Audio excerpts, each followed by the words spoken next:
It's fishing time. Lockport Dam tayo.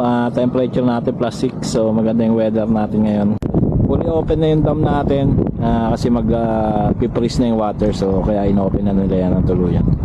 Kasama ko yung aking princess. So we will do 30-minute challenge. pag wala akong nahuli within 30 minutes, she will win a $10 Dollarama store gift card.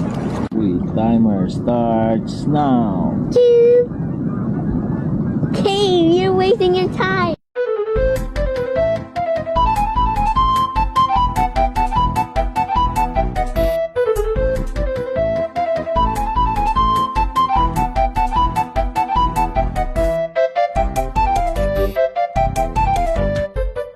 A few moments later.